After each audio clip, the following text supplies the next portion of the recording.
Magandang gabi sa inyo mga bayan, welcome back ulit sa ating channel, and sa video ito, PBA update lang tayo mga bayan, no?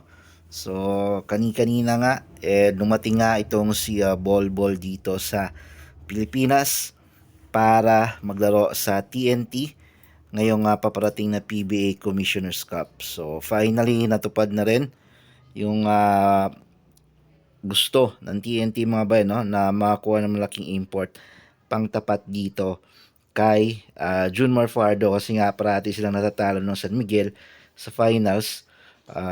Dahil dalawang magkasunod na yan recently lang, and isa nga sa mga naging dahilan ng kanilang pagkatalo, wala silang legit big man na pangtapat talaga dito kay Junmar Fajardo.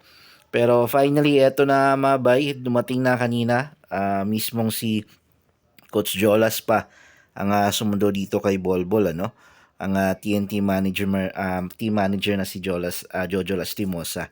So, masaya yung pagdating kanina ni Bolbol, makita natin dito. Nakangiti pa itong si Bolbol, ano? And dahil nga dito sa pagkuha ng TNT dito kay Bolbol, malamang isa to sa maging daan para manumbalik yung mga live audience mga bayo, no, sa PBA. And siguradong maraming manonood dito kay Bolbol pag nagsimula na yung PBA Commissioner's Cup. Okay. And hakot audience nung si Bolbol mga bayo, no. Batang-bata pa to, and fresh from NBA stint pa lang to. So, hindi natin alam, pero sa usapan sobrang laki ng binayad ng TNT dito para makuha itong si Bolbol na makapaglaro dito sa PBA. Okay? And isa sa mga inaabangan din na mga NBA player na posibleng maglaro dito sa PBA mga bay, no, is si Dwight Howard. Ngunit kakapasok lang na balita sa mga fans dyan ni Dwight Howard.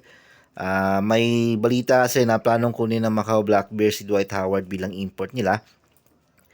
Pero ngayon, nag-decide ang Macau Black Bears na kukunin nila ay si Sam Deguara at Tony Mitchell bilang import nila ngayong Commissioner's Cup as a guest team dito sa PBA.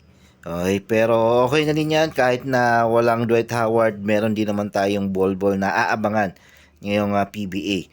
So ang tanong na lang dyan is, kaya bang buhatin itong si Bolbol ang TNT para makuha ng kampyonato ngayong PBA Commissioner's Cup?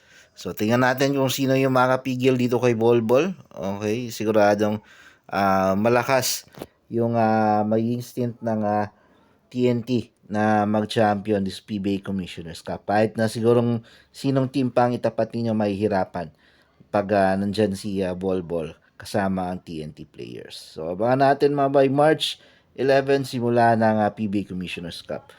Yun lang yung update natin mga bay. Maraming salamat sa panonood.